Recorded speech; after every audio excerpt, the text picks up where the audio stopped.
여러분 안녕하십니까? 반갑습니다. 예수 기쁨교회 박병득 목사입니다. 오늘도 여러분들을 다시 만나게 된 것을 매우 기쁘게 생각합니다. 우리가 인생을 살다 보면 참 힘들고 어려운 일들을 많이 만나게 됩니다. 가정에서 또 사회생활을 하면서 또 뭐 직장 생활이나 혹은 여러 영역 속에서 우리가 활동을 하기 때문에 스트레스도 받고 또 인간관계 때문에 어려움을 경험하는 경우도 많이 있습니다. 여러분 그렇지 않습니까? 그래서 어떤 때는 우리가 정말 위로받고 싶다 그런 생각을 하게 되는데요. 하나님께서는 우리의 위로자가 되신다 하는 그 말씀이 저와 여러분들에게 큰 은혜가 되었으면 좋겠다 하는 생각을 합니다. 성경에 보니까 위로를 받아야 할 자가 있다 이렇게 언급하고 있는데요. 위로를 받아야 될 자를 보니까 전도서 4장 1절에 보니까 학대받는 자는 위로를 받아야 된다. 학대받는 자. 이스라엘 백성들은 잘 아시는 것처럼 오랫동안 애굽에서 이집트에서 종살이를 했습니다. 힘들고 어려운 학대를 받으면서 그들에게 얼마나 하나님의 위로가 큰 힘이 됐는지 출애굽하고 적과 꿀이 흐르는 가나안 땅에 들어가면서 그들은 정말 하나님께 큰 위로를 받게 되죠. 감사와 영광의 찬송을 부르게 됩니다. 하나님의 백성됨에 대한 감사함이 넘치게 된다는 말씀입니다. 또 성경에 보니까 이사야서 49장이죠. 고난당하는 자는 위로를 받아야 된다. 다른 말로 하면 환난당하는 자. 환난과 고난을 당한 사람들을 우리 주위에서 만나게 되는데 하나님을 만나야 됩니다. 하나님을 만나면 위로받게 됩니다. 하나님은 모든 인간을 위해서 이 땅에 오셨고 그리고 모든 인간의 메시아, 구원자, 왕이 되시기 때문에 그분은 세상 왕이 아니죠. 영원한 하나님 나라의 왕 아니십니까? 그분이 우리에게 놀라운 위로가 됩니다.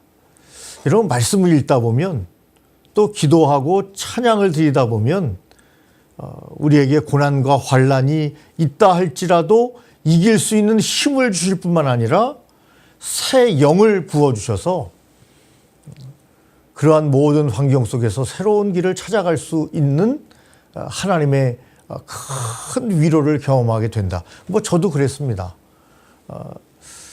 많은 어려움도 인생에 있어서 경험을 했고 아마 여러분들도 그런 많은 경험이 있으실 것이다 하는 말씀을 이미 드렸습니다. 또 여러분 이사야서에 보니까 슬퍼하는 자는 위로를 받아야 된다. 또 마태복음 너무나 잘 아는 말씀이죠. 애통하는 자는 복이 있나니 그들이 위로를 받을 것이다. 그렇게 말씀하셨습니다. 애통하는 자는 복이 있나니 그들이 위로를 받을 것입니다. 여러분 슬퍼하는 자, 애통하는 자와 주님이 함께 하십니다. 또 데살로니가전서 5장 14절에 보니까 마음이 약한 자와 함께 하신다. 하나님께서 여호수아에게 강하고 담대하라 그렇게 말씀하셨고 예수님께서도 내가 세상을 이겼다 그렇게 말씀하시면서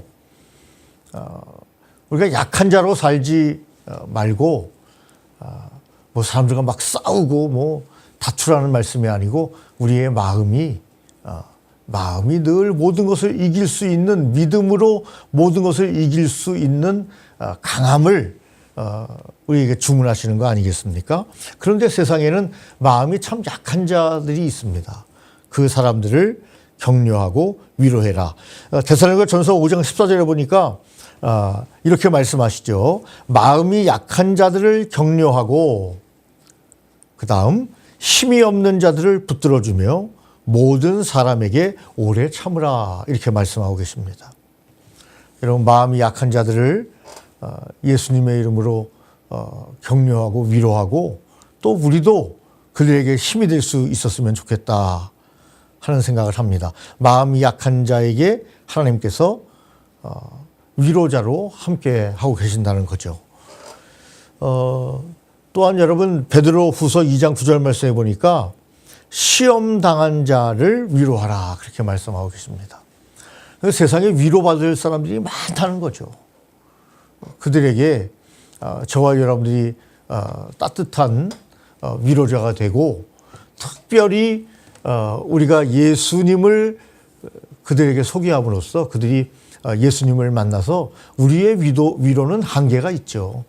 인간의 위로라고 하는 것은 늘 한계를 가지고 있습니다. 그렇기 때문에 진정한 위로자 되신 예수님을 만날 수 있는 그런 기회를 저와 여러분들이 그들에게 만들어 준다면 가장 큰 복이 되지 않겠는가 그런 생각을 합니다. 사람들이 복 많이 받으십시오 하면은 참 좋아합니다. 여러분 진정한 복은 누굽니까? 예수님이십니다. 예수님을 만나면 진정한 복이 그의 삶에 늘 함께 하는 것을 발견하게 됩니다. 저도 그런 고백을 할 수가 있습니다. 저는 그 초등학교 동생이 초등학교 4학년 때 제가 중학교 1학년이었습니다. 동생이 교통사고로 세상을 떠납니다. 그리고 저 아버님께서는 제가 군대 제대하자마자 간경화로 세상을 떠나셨습니다. 참 많이 울었던 기억이 납니다. 아버님은 참 자상하신 분이셨는데 직업군인이셨습니다. 그런데 피로가 누적됐는지 술을 그렇게 드시는 분도 아닌데 간경화로 제가 20대죠. 그러니까 20대에 아버님이 세상을 떠나셨습니다. 여러분 하나님의 말씀이 기도가 그리고 찬양이 많은 위로가 되었습니다. 예수님을 만나면 여러분 극복할 수 있습니다. 힘들고 어려운 많은 상황이 있습니까? 여러분 가까운 교회를 찾으셔서 예수님을 만났으면 좋겠다 하는 생각을 드립니다. 여러분 위로받는 자는 어떤 자세를 가져야 되는가? 먼저 애통하는 마음을 가질 필요가 있죠. 또 위로를 기다려야 합니다. 성경을 읽어야 합니다. 예수님을 만나야 합니다. 제 말씀이 아니라 성경에서 그렇게 우리에게 안내를 하고 있습니다. 여러분 위로받는 방법에 대해서 간단히 말씀을 언급했지만 말씀으로 위로받습니다. 말씀을 읽을 때 한없는 위로가 됩니다. 힘이 납니다. 성령을 체험하게 됩니다. 하나님의 살아계심을 경험하게 된다는 말씀입니다. 여러분 시편 119편 50절 말씀에 보니까 이 말씀은 나의 고난 중에 위로라. 주의 말씀이 나를 살리셨기 때문이다. 이렇게 여러분 다윗은 고백하고 있습니다. 다윗이 여러분 이스라엘의 두 번째 왕이 되지만 얼마나 그 앞전에 많은 고난과 어려움이 있었습니까? 그런데 그 고난을 이길 수 있었던 것은 바로 말씀이었다. 말씀을 읽으면서 한없는 위로를 받았다. 하나님의 말씀을 가까이 대하면서 한없는 위로를 받았다. 또한 여러분 위로의 방법 중에 하나는 예수 믿는 사람이 안 믿는 사람이든 믿는 사람을 위로해 주는 것입니다. 형제여 성도들의 마음이 너로 말미암아 평안함을 얻었으니 내가 너의 사랑으로 많은 기쁨과 위로를 받았노라 라는 말씀이 이런 빌레몬서 1장 7절에 있습니다. 사람은 약합니다. 연약합니다. 한계가 있습니다. 여러분 저와 여러분들의 위로가 다른 사람들을 살릴 수 있습니다. 제가 여의도에서 그 공덕동으로 넘어오는 대교를 건넌 적이 있는데 걸어서요. 거기 보니까 위급한 상황에서 전화를 하라고 전화 부스가 있더라고요.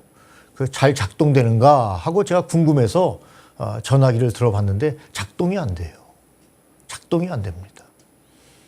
여러분 이렇게 뭐 그건 시스템의 문제지만 인간들이 하는 일이란 이렇게 늘 오류가 있고 또 뭐 고장 나고 그래서 정말 급박한 사람이 전화를 해야 되는데 전화가 불통인데 어떻게 여러분 위로를 하고 또 그 사람들에게 격려를 하고 또 도움을 줄 수 있겠습니까?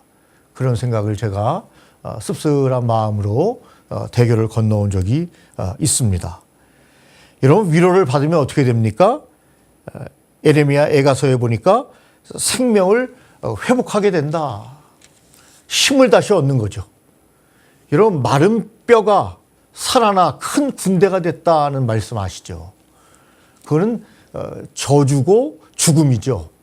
그런데 주님이 함께 하시니까 말씀이 함께 하고 성령이 함께 하시니까 어떻게 됩니까? 그 죽었던 마른 뼈와 같은 것들이 부활을 해서 생명체가 됩니다. 생명체가 되는 것뿐만이 아니라 큰 군대가 된다. 여러분 하나님과 저와 여러분이 늘 함께 했으면 참 좋겠습니다. 생명을 하나님이 회복시켜 주십니다. 두 번째는 위로의 결과는 기뻐하는 생활을 하게 됩니다. 사도행전 15장 30절에 보니까 이렇게 말했습니다. 말씀하고 있습니다. 읽고 그 위로한 말을 기뻐하더라. 여러분 성경에는 많은 위로가 있습니다. 창세기부터 요한계시록까지 66권의 성경을 읽어보면 많은 위로가 그 안에 담겨 있습니다. 힘이 납니다. 능력의 주님이 우리와 임마누엘로 함께 해주신다는 겁니다. 저희 교회 집사님 중에 한 분이 불교 신자였는데 제가 이제 지하철에서 새벽에 이렇게 전도지를 나누어 주면서 전도를 해서 저희 교회에 와서 안수 집사님까지 됐습니다. 그분이 그래요. 목사님, 성경이 66권이라면서요. 예, 66권입니다. 창세기부터 요한계시록까지. 그래서 구약은 3부 27, 39권, 신약은 27권입니다. 그랬더니 아니 목사님 성경이 한 권이잖아요. 한 권인데 왜 66권이라고 하십니까? 그래서 저와 그분이 함께 웃은 적이 있습니다.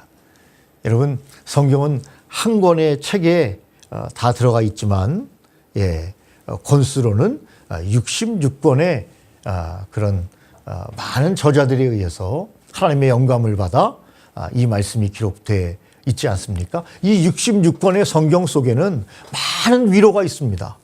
그래서 저는 그렇게 생각해요. 제가 늘 자녀들에게도 이야기하는데 아니 성경 읽지 않고 어떻게 믿음이 좋아질 수 있으며 성경 읽지 않고 어떻게 세상에 나가서 승리하는 삶을 살 수 있겠어요. 저와 여러분들이 오늘 성경 말씀을 통해서 기뻐하는 생활. 왜 기쁘게 되죠? 위로를 받았기 때문에. 또 여러분 고린도 후서의 말씀에 보니까 고난을 견디게 하신다. 뭐가요? 하나님의 말씀의 위로가. 우리가 환난을 당하는 것도 너희가 위로와 구원을 받게 하려는 것이요.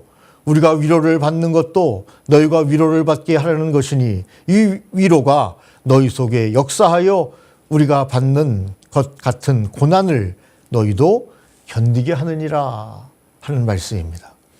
여러분 고난을 이길 수 있습니다. 견디게 합니다.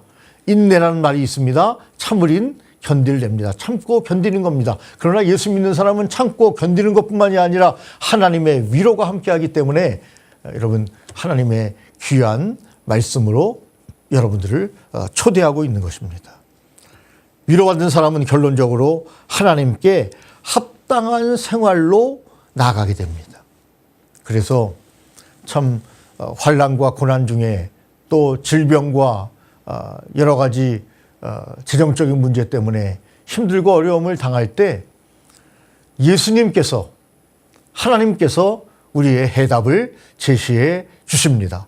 여러분 말씀 속에 거하셔서 위로를 받는 또 기도함으로 또한 힘들고 어려울 때에도 하나님을 묵상하고 찬양함으로 저와 여러분들이 새 힘을 얻고 위로를 받는 귀한 하루하루의 삶이 되시기를 예수님의 이름으로 축원합니다. 감사합니다.